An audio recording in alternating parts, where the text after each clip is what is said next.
Hello नमस्कार दोस्तों, कैसे हैं आप लोग। आशा करते हैं आप लोग अच्छे होंगे। देखिए एनडीए 2 भर्ती यहाँ पर आ चुका है और ये एनडीए 2 2025 में ही निकला है। आपको पता है कि एनडीए की भर्ती 2 बार निकलता है, तो ये जो एनडीए 1 है उसका यहाँ पर एग्जाम हो गया था, ये एनडीए 2 की भर्ती निकली है। और मैं बता दूं कि एनडीए 2 की भर्ती में यहाँ पर बहुत ही बड़ा अपडेट हुआ है, ठीक है, बहुत ही बड़ा बदलाव किया गया है, जो कि इस वीडियो में हम बताने वाले हैं। साथ ही साथ जो बच्चों के डाउट्स थे, ठीक है, बहुत सारे बच्चों के जो एनडीए 2 को लेकर जो डाउट्स थे वो भी इस नोटिफिकेशन में क्लियर कर देंगे। तो अगर आप भी एनडीए 2 की यहाँ पर तैयारी कर रहे हैं, एनडीए 2 का फॉर्म भरने वाले हैं, तो इस वीडियो को पूरा देखिएगा। जो लोग नहीं जानते एनडीए के बारे में, मैं बता दूं कि एनडीए की जो भर्ती है, इससे आप यहाँ पर आर्मी विंग में, एयरफोर्स और नेवी विंग में जाते हैं ऑफिसर लेवल पर, ठीक है। यहाँ पर ये जो एग्ज़ाम होता है इसके लिए क्वालिफिकेशन जो है 12 पास। अब मैं शुरू में ही बता दूं कि जो बच्चे अपियरिंग हैं, ठीक है, जो बच्चे यहाँ पर अपियरिंग कैंडिडेट्स हैं, तो अपियरिंग कैंडिडेट्स अप्लाई कर सकते हैं, ठीक है। जितने भी यहाँ पर अपियरिंग कैंडिडेट्स हैं, तो अपियरिंग कैंडिडेट्स यहाँ पर अप्लाई कर सकते हैं। अगर आप 12 में अपियरिंग है, मतलब अगर आप 11th दे चुके हैं, तो आप एनडीए का फॉर्म यहाँ पर भर सकते हैं। यहाँ पर आपका मार्कशीट नहीं मांगता, आप अपियरिंग डाल के भर सकते हैं। अब यहाँ पर अगर हम बात करें तो दो तरह का विंग है।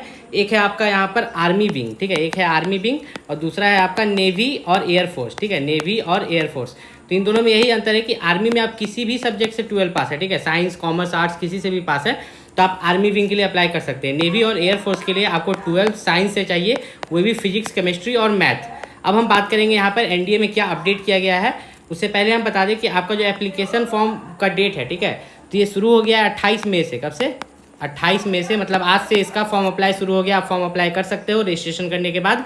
कैसे फॉर्म अप्लाई करते हो उसका भी वीडियो हम बना के डाल देंगे आप लोगों के लिए, ठीक है। और इसका जो लास्ट डेट है वह है आपका 17 जून, ठीक है, 17/6/2025 ये इसका फॉर्म अप्लाई करने का लास्ट डेट है। लेकिन लास्ट डेट के चक्कर में नहीं रहेगा, आप शुरू में ही अप्लाई कर लीजिएगा।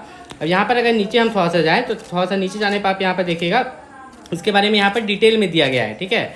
यहाँ पर डिटेल में दिया गया है, जैसे नेशनल डिफेंस एकेडमी की तरफ से टोटल वैकेंसी निकली है, ये 406 वैकेंसी निकली है। कितना? टोटल 406 वैकेंसी निकला है, जिसमें आर्मी में 208 वैकेंसी है, नेवी में 42 है, जिसमें कि देखिए यहाँ पर एक चीज़ लिखा हुआ है इंक्लूडिंग फीमेल, मतलब इसी 208 में 10 फीमेल है आर्मी विंग के लिए।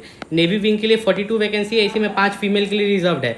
एयरफोर्स की बात करें तो एयरफोर्स में जो आपका फ्लाइंग 92 है, ठीक है, जिसमें 2 फीमेल के लिए है। ग्राउंड ड्यूटी के लिए 18 है टेक में, ठीक है, उसमें भी 2 फीमेल के लिए है। ग्राउंड ड्यूटी नॉन टेक में 10 है, जिसमें कि 2 फीमेल के लिए है। अब यहाँ पर नेवल में देखें तो 36 है, जिसमें कि 4 फीमेल के लिए है। टोटल आपका 406 वैकेंसी है। 406 वैकेंसी आपका बहुत ज़्यादा होता है, इस बार बहुत अच्छा खासा वैकेंसी आया है। हमेशा कम वैकेंसी आता था, 200 250 के आसपास, 300 के आसपास, 400 पार किया है इस बार। 406 वैकेंसी, जो कि आपके लिए बहुत ही अच्छा वैकेंसी है। यहाँ पर इसके बारे में फुल डिटेल में हम लोग बात करने वाले हैं, ताकि आप एक भी जगह गलती ना करें, ना आपका फॉर्म रिजेक्ट हो, ना ही आपका सिलेक्शन के समय आपको कोई दिक्कत हो, और कैसे आप तैयारी कर सकते हैं। अब एनडीए की तैयारी के लिए मैं बुक बता देता हूँ। अगर आप एनडीए की तैयारी कर रहे हो, ठीक है, तो एनडीए के लिए जो तैयारी के लिए सबसे बेस्ट बुक होता है वो अरिहंत का होता है, ठीक है। अरिहंत पब्लिकेशन के बुक से टॉपर्स लोग भी पढ़ के यहाँ पर एनडीए का एग्जाम देते हैं, जो टॉप करते हैं एनडीए में और एनडीए का एग्जाम निकाले। तो इस बुक का लिंक जो है मैं आपको डिस्क्रिप्शन में दे दूंगा। इसी वीडियो के डिस्क्रिप्शन में नीचे जाइएगा तो इस बुक का लिंक रहेगा, जिस बुक से यहाँ पर एनडीए के बच्चे तैयारी करते हैं। वे सबके लिए सेम रहेगा, आर्मी, नेवी, एयरफोर्स के लिए एक ही बुक आता है, उसमें तीनों का दिया हुआ रहता है, ठीक है।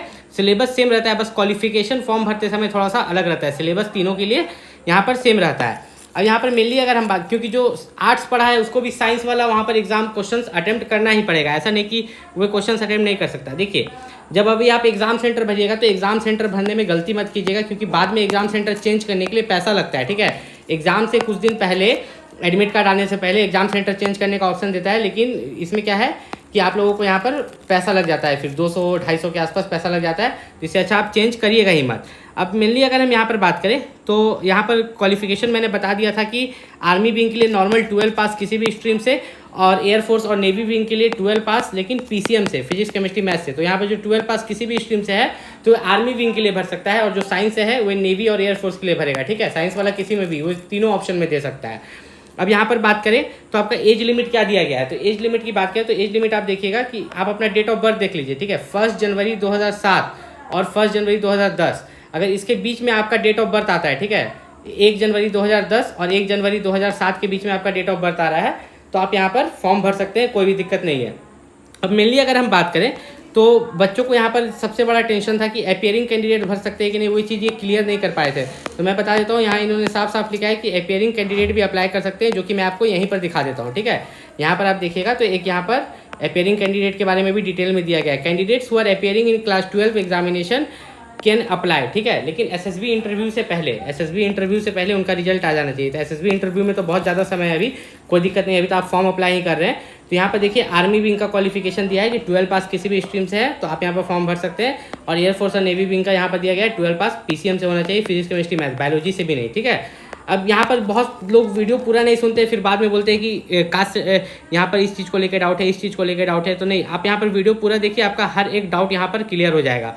अब मेनली यहाँ पर फॉर्म फीस की बात करें तो फॉर्म फीस जो लगेगा जनरल और ओबीसी का, ठीक है, जनरल और ओबीसी का जो फॉर्म फीस है वो 100 रुपये है। और यहाँ पर SC ST और फीमेल कैंडिडेट का जो फॉर्म फीस है वो 0 है, ठीक है, कोई फॉर्म फीस यहाँ पर नहीं लग रहा। ये था फॉर्म फीस कि आपका फॉर्म फीस कैसे कैसे लग रहा है। फॉर्म फीस इन सब में बहुत कम ही रखा जाता है, इसलिए बहुत ज़्यादा कैंडिडेट अप्लाई कर देते हैं जो लोग अभी जस्ट कंप्लीट भी किए हैं, ठीक है। और बहुत सारे बच्चे पूछेंगे कि आपका जो रिटन एग्जामिनेशन है, the result of written examination likely to be declared in the month of October, मतलब आपका रिजल्ट कब निकलेगा इन्होंने पहले फिक्स कर दिया है कि अक्टूबर में हम लोग यहाँ पर रिजल्ट निकालने वाले हैं, अक्टूबर 2025 में। हर कुछ फिक्स रहता है क्योंकि ये जो एनडीए का भर्ती आपका निकलता है ये यूपीएससी की तरफ से निकलता है। किसके तरफ से? यूपीएससी की तरफ से। तो इसमें कोई भी ऐसा कुछ नहीं कि आप इसमें लेट कर सकते हैं, ठीक है। तो यहाँ पर मेनली अगर बात करें तो यहाँ पर जो आपका एनडीए का ये भर्ती निकला है तो इसमें बच्चों को ये दिक्कत होता है ना कि यहाँ पर जो मेडिकल स्टैंडर्ड्स हैं वो लोग सोचते हैं कि मेडिकल स्टैंडर्ड्स बहुत हाई होता है। मेरा कहने का ये मतलब है कि जब मैंने नोटिफिकेशन पढ़ा मेडिकल स्टैंडर्ड्स के बारे में कि अगर आप फिजिकली फिट हैं, ठीक है, किसी तरह का सर्जरी नहीं है, कोई प्रॉब्लम नहीं है, तो कोई दिक्कत मेडिकल में यहाँ पर नहीं होने वाला। कोई किसी को सर्जरी रहता है, पेट में पत्थर रहता है, तब वो लोग को मेडिकल में दिक्कत होता है, या आप मान के चल सकते हैं थायराइड कोई बीमारी पहले से पकड़ा हुआ है। अब स्कीम ऑफ एग्जामिनेशन की बात करें तो इसमें मैथ्स जो है, ठीक है, मैथ्स की बात करें तो मैथ्स यहाँ पर जो है आपका 2.5 घंटा का एग्जाम होता है, 300 मार्क्स का।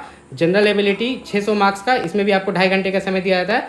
अब बच्चे पूछेंगे कि यहाँ पर क्वेश्चंस आते कैसे जो पहली बार फॉर्म भर रहे हैं, तो मैं यहाँ पर बता दूँ कि आपका जो यहाँ पर एग्जाम होता है वो OMR पर होता है, कंप्यूटर पर एग्जाम नहीं होता है, और ऑब्जेक्टिव क्वेश्चन पूछे जाते हैं जिसमें कि आपका जो टोटल 900 मार्क्स है, 900 मार्क्स में से आपका 300 मार्क्स का मैथ होता है, जनरल एबिलिटी टेस्ट जो कि 600 मार्क्स का होता है, और एसएसबी इंटरव्यू 900 मार्क्स का।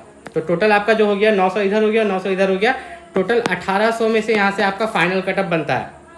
अब मेनली अगर हम यहाँ पर बात करें तो थोड़ा सा अगर आप नीचे चलिएगा तो हम जनरल एबिलिटी टेस्ट जो 600 मार्क्स का है तो उसको देख पाएंगे कि यहाँ पर आपका कैसे कैसे ये तोड़ा गया है। तो मैथ्स आप 300 मार्क्स का देख सकते हैं, आपका 12 तक का मैथ पूछा जाता है। जो बच्चे सोच के चल रहे हैं ना कि क्लास 10th लेवल का मैथ आता है, नहीं, इसमें 100% क्लास 12 लेवल का मैथ आता है, क्योंकि क्लास 12th लेवल का ये एग्जाम लिया जा रहा है और ये यूपीएससी की तरफ से है। तो जो सिलेबस दिया गया है पूरा सिलेबस आपसे पूछा जाएगा।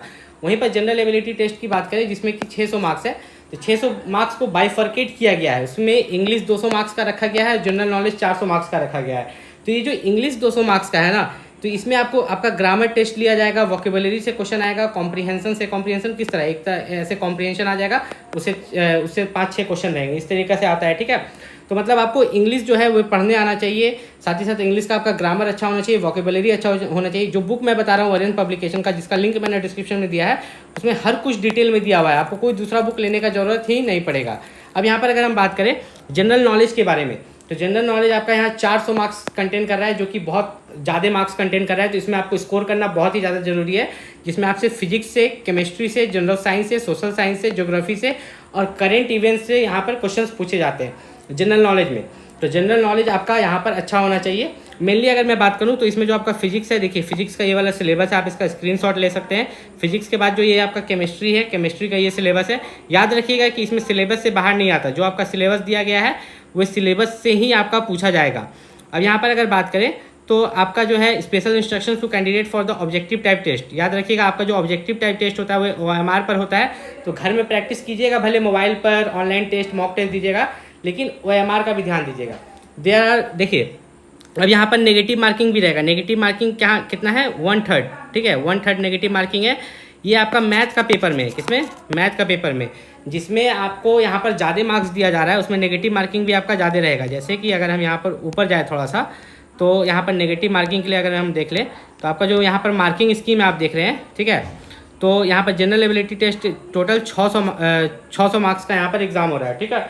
तो यहाँ पर लगभग 1/3 ही नेगेटिव मार्किंग है। लेकिन अगर हम नीचे थोड़ा सा और चलें, नीचे यहाँ पर थोड़ा सा और चले, तो एक बच्चे को यहाँ पर डाउट था इस चीज़ को लेके कि एनडीए का जो हम लोग फॉर्म भरते हैं तो एज लिमिट किस दिन पूरना चाहिए? तो एज लिमिट जो आपका यहाँ पर जैसे एज लिमिट मांगा गया है ना, जो भी आपका डेट ऑफ बर्थ है एज लिमिट, तो वे किस दिन आपका यहाँ पर पूर जाना चाहिए? क्या उस ज्वाइनिंग वाले दिन या नोटिफिकेशन वाले दिन? तो आपका जो एज लिमिट है वह आपका किस दिन पूरना चाहिए? जिस दिन आप फॉर्म भरने का लास्ट डेट है, ठीक है, फॉर्म भरने का जो लास्ट डेट है ना, तो उस दिन आप उस एज में आ रहे हो कि नहीं आ रहे हो, क्योंकि फॉर्म भरने ही नहीं देगा। जब आप फॉर्म भरने के लिए जाइएगा ना, तो आपका डेट ऑफ बर्थ डलवाएगा। अगर आपका एज ज़्यादा होगा तो आपको फॉर्म भरने के लिए यहाँ पर नहीं दिया जाएगा। सबसे बड़ा दिक्कत होता है बच्चों को मेडिकल में। मेडिकल का यहाँ पे स्टैंडर्ड्स देख लो, फिर फॉर्म भरना। फॉर्म कैसे भरना वो भी बता देंगे, आप कमेंट करके बता देना कितने बजे चाहते हैं कि हम फॉर्म भरने का वीडियो डालें। तो मेडिकल एग्जामिनेशन जो होता है यहाँ पर फीमेल कैंडिडेट्स हो या मेल कैंडिडेट्स हो, सबका बहुत तगड़ा होता है, ठीक है। मेनली बोलने का है कि बच्चा नॉर्मल होना चाहिए, ठीक है, उसमें किसी भी तरह का जैसे कोई भी तरह का बीमारी नहीं होना चाहिए। जैसे कि एक एग्जांपल में हम दे देते हैं थायराइड, जो कि जल्दी छूटता नहीं है, डायबिटीज़ जो कि जल्दी छूटता नहीं है। फिर जाके अगर यहाँ पर बात करें तो फीमेल के लिए तो ये पूरा स्पेशल यहाँ पर दिया गया है, जिसका आप स्क्रीनशॉट ले सकते हैं। अगर यहाँ पर मैं समझा भी देता हूँ कुछ पॉइंट को, जैसे कि यहाँ पर जो ये पॉइंट्स दिए गए हैं, यहाँ पर एक्सटर्नल जेनिटलिया मतलब आपका जो है मेडिकल स्टैंडर्ड्स में ये आता है कि आपका किसी भी तरह का ये घाव ये सब नहीं होना चाहिए। फिर जाके लम्स नहीं बनना चाहिए। यहाँ पर लम्स का जो है ब्रेस्ट लम्स में मतलब गुद्दा टाइप का जम जाता है, मतलब किसी भी तरह का बीमारी नहीं होना चाहिए। मैंने शुरू में ही बोला था कि अगर मेडिकल स्टैंडर्ड को समझना है तो सीधा सीधी है कि आपके बॉडी में अगर कोई भी ऐसा बीमारी है जो कि लंबे पीरियड तक रहता है, जैसे कि आपको मैं समझाता हूँ, जैसे हम लोगों को टाइफाइड होता है। टाइफाइड हम लोगों का 7 दिन में 10 दिन में खत्म हो जाता है, जॉन्डिस 2 महीना में खत्म हो जाता है। लेकिन हम लोग को थायराइड है, डायबिटीज़ है, तो ये रेगुलर चलते रहता है, खत्म आपका होगा ही नहीं, ठीक है। या किसी को ये क्या बोल सकते हैं, अगर थायराइड हो गया, ठीक है, डायबिटीज़ हो गया, या हेमोरॉइड्स है किसी को, ठीक है, किसी को हेमोरॉइड्स है, तो वो भी जल्दी खत्म नहीं होता है। तो इन सब केसेस में आपको यहाँ पर मेडिकल में प्रॉब्लम हो सकता है, ठीक है। इन सब केसेस में आप मेडिकल अनफिट हो सकते हैं और यहाँ पर बहुत दिक्कत भी हो सकता है। अब और हाइट और वेट का रेशियो, देखिए हाइट वेट में कोई दिक्कत नहीं होता है। अब आपका जो भी एज है, मान लीजिए आपका एज यहाँ पर 17 से 20 साल में आ रहा है, जो भी आपका एज ग्रुप आ रहा है, तो हाइट इज टू वेट में 1 kg का इधर उधर रहेगा तो चलेगा, उतना दिक्कत यहाँ पर नहीं होता है। भले इन लोगों ने पूरा स्टैंडर्ड्स दे दिया है कि हाइट इज टू वेट यहाँ पर क्या होना चाहिए। अगर यहाँ पर मेनली अगर देखें तो देखिए मैं यहाँ पर एक चीज़ क्लियर कर देता हूँ कि आपका जो यहाँ पर आप हाइट इज टू वेट देख रहे हैं, जैसे कि यहाँ पर 17 से 20 साल वाले बच्चे का, जिसका यहाँ पर सेंटीमीटर में हाइट अगर यहाँ पर देखें तो मान लीजिए किसी का 144 सेंटीमीटर है तो उसका 45 kg होना चाहिए। तो 45 की जगह अगर 46 है तो क्या दिक्कत होगा? नहीं। 44 है तो क्या दिक्कत होगा? नहीं। ज़्यादा कम या ज़्यादा बेसी नहीं होना चाहिए, तब आप लोगों को यहाँ पर दिक्कत नहीं होगा। अब मेनली अगर बात करें मेडिकल स्टैंडर्ड्स के बाद, जब आपका मेडिकल स्टैंडर्ड्स कंप्लीट होता है तो उसके यहाँ पर आपका हाइट, स्पेसिफिक हाइट जो है यहाँ पर दिया गया है।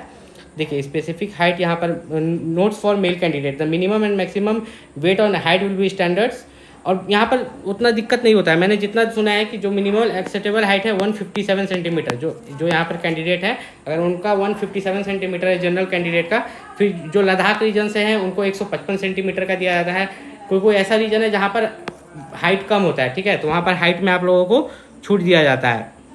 अब मेनली अगर हम बात करें तो आप लोगों का जो यहाँ पर सैलरी स्ट्रक्चर है, ठीक है, कि आपका सैलरी स्ट्रक्चर क्या रहता है, तो वह भी आपका यहाँ पर नीचे में दिया गया है सैलरी स्ट्रक्चर, जो आपको दिखा देते हैं ताकि आपको हर चीज़ यहाँ पर क्लियर हो जाए। सैलरी स्ट्रक्चर थोड़ा सा मेडिकल वाला से नीचे है, ठीक है। और यहाँ पर मेनली एनडीए में वही बच्चे पास कर पाते हैं जो लगभग 6 महीना भी कम से कम दे रहे हैं। मतलब आप पहले से किसी और एग्ज़ाम की तैयारी कर रहे होंगे तो अभी आपको दिक्कत नहीं होगा, लेकिन अगर एकदम अचानक से एनडीए का तैयारी शुरू करेंगे तो आपको ऐसा है कि ये एनडीए नहीं तो कम से कम 2026 वाला जो एनडीए है उसको टारगेट करके आप चल सकते हैं, ठीक है। क्योंकि मैं ऐसा नहीं बोलूँगा कि आपका फट से निकल जाएगा, क्योंकि इतना आसान यहाँ पर एनडीए आपका होता नहीं है। एनडीए बहुत हार्ड होता है। भले आपका जो रिटन एग्जामिनेशन आप रिटन निकाल लीजिएगा, फिर एसएसबी में आपको दिक्कत होगा। किसमें? एसएसबी में।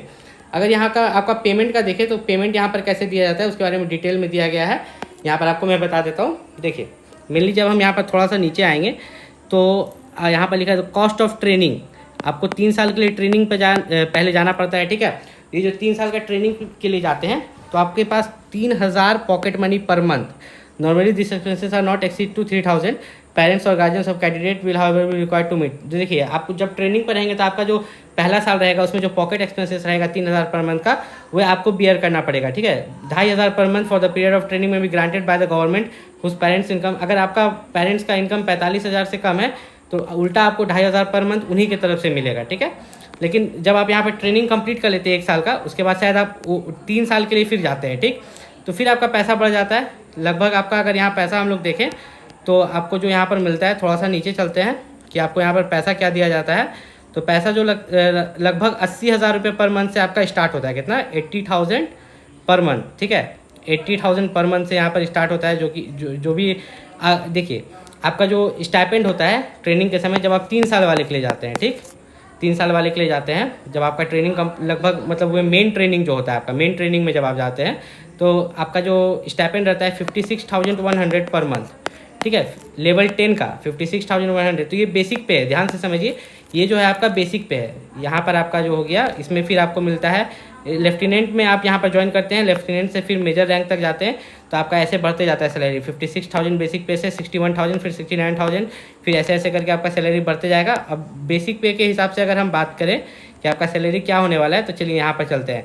आपका जो बेसिक पे है 56,100, फिर आपको जो मिला HRA हाउस रेंट अलाउंस, वे मान के चलते हैं 5,000 रुपया, हार्ड ड्यूटी मिलिट्री अलाउंस वे 10,000 रुपया, और फिर जाके आपको ड्रेस अलाउंस सालाना मिलता है। ऐसे यहाँ पर जोड़ लेते हैं, आपका 55 हो गया, ये 60 70, ठीक है, तो 70 के प्लस ही आपकी स्टार्टिंग सैलरी रहती है। फिर आपको 20,000 या शायद आसपास इतना ही आपको पर ईयर मिलता है, ठीक है। ड्रेस अलाउंस जो है आपको पर ईयर दिया जाता है। और यहाँ पर जो है पैरा अलायंस करके मिलता है, पैरा रिजर्व अलायंस, देखिए इतना सारा अलायंस आपको मिलता है, ठीक है। अगर इस एरिया में आप जाते हो, तो ये सब एरिया में अगर आप यहाँ पर जाते हो, इस फोर्सेस में ज्वाइन करते हो एनडीए के द्वारा, तो आपको ये सब अलाउंस अलग से मिलता है। डियरनेस अलाउंस जो ड्रेस अलाउंस जो है 25,000 रुपये पर ईयर, पहले 20,000 था, ठीक है। Rate will be enhance by 25%, time D is increase by 50%, ठीक है। तो ये जो है पहले 20,000 रुपये दिया जाता था ड्रेस अलाउंस, कपड़ा का खर्च सालाना, जिसको कि बढ़ा के अब 25,000 कर दिया गया है। अब यहाँ पर देखिए ट्रांसपोर्ट अलाउंस, तो ट्रांसपोर्ट अलाउंस जो है आपको यहाँ पर 7,200 मिलता है, कितना 7,200 हायर सिटीज़ में, और अदर प्लेसेस में आपको 3,600 प्लस DA। अब ये DA क्या होता है, ठीक है, यहाँ पर जो हम सैलरी जोड़े थे ये गलत जोड़े थे, ठीक है, यहाँ जो हम सैलरी जोड़े थे 70,000 ये गलत जोड़े थे। यहाँ पर मैं आपको फिर से जोड़ के दिखाता हूँ कि यहाँ पर जो DA है, आपका DA क्या होता है, उसके हिसाब से आपका सैलरी क्या होगा। तो हम 70,000 ही जोड़े थे ना, 70,000 नहीं होगा आपका, 56,100 ये हो गया बेसिक पे। डियरनेस अलाउंस मतलब महंगाई भत्ता, जो कि सैलरी का आधा होता है, तो 50 का आधा 25 ही कर लेते हैं ना जी, यहाँ पर 25,000 हो गया, ठीक 25,000, फिर 5,000 house rent allowance, 10,000 extra duty allowance. तो अगर सिर्फ इतना को ही जोड़ते हैं अगर हम, तो आप देख लीजिए यहाँ पर 55 यहाँ पर मान के चलते हैं, इधर हो गया 60 70 80 90 95,000 के आसपास जो है आपका स्टार्टिंग सैलरी हो जाता है। अगर आप यहाँ पर एनडीए की तैयारी करें, तो एनडीए के लिए जो है अरिहंत पब्लिकेशन का जो बेस्ट बुक है, मैंने इस वीडियो के डिस्क्रिप्शन में डाल दिया, वहाँ से जाकर आप परचेस कर सकते हैं। कोई भी दिक्कत हो नीचे कमेंट करके पूछ सकते हैं, नेक्स्ट वीडियो में आपका डाउट 100% सॉल्व किया जाएगा। मिलते हैं